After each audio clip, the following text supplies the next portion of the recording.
So you've passed your test, you've been saving your money up for months, and it's time to buy your first car. Now you've got to have something with a bit of street cred, but 1 litre Peugeots, Fiestas and Saxos don't quite have the edge. But until you make your fortune in your first job, it looks like you're going to have to get your mum's Nova and cover it in plastic spoilers.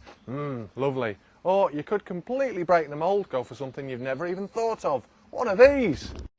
A Triumph Spitfire, that's right, a Triumph Spitfire, because believe it or not, classic cars aren't just for use by old giffers in tweed jackets or bizarre millionaires. Now I've actually had this car since I was 18, which is years now, and in all that time it's never let me down, and it hasn't cost me a fortune in parts or insurance. Now if you do fancy buying an older car, I'll give you a few pointers what to look out for before you stick your trunks on and dive in. Now one of the biggest enemies of the old classic cars is rust. Now a lot of them can look fantastic, but they're bodged with filler. Now on this Spitfire it's important that all the panels are metal. The easy way to check is get a magnet, and if it doesn't fall off, chances are that's metal. Particularly on the sills, they get a lot of water in there and can rot away. And yet, I don't think I'll have a problem with that one. Now it's very unlikely that a car that's 23 years old is going to have full service history. If it has, brilliant. But if not, don't worry, it doesn't mean it's not been looked after. A big folder full of bills is good, but there's a few simple checks that you can do yourself. First of all, find your dipstick, check the colour of the oil. If it's pitch black, chances are it's due for a change, and if it's very thick, then it might not have been changed for a good while. Same goes for the oil filter and the air filters.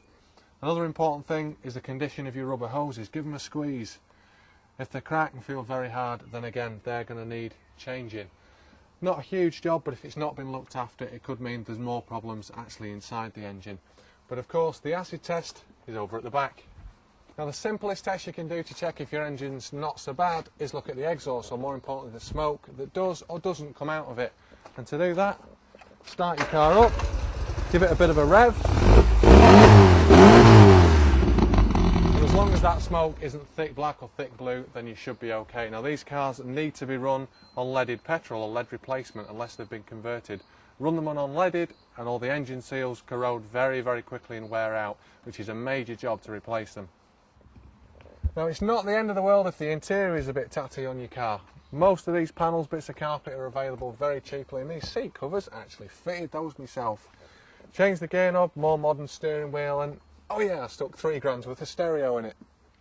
But the best thing you can do if you are going to buy one of these cars is take it to your local garage, let him stick it on a ramp and have a look at all the chassis points underneath, because you don't want any rust or corrosion on your chassis.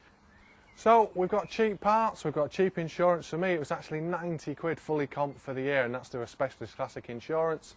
And if the car's over 25 years, you don't pay any tax. So you can either go for one of these and get a bit of style, or if you don't want to listen to an old git like me going on about old cars, start bolting the kitchen sink to your Nova.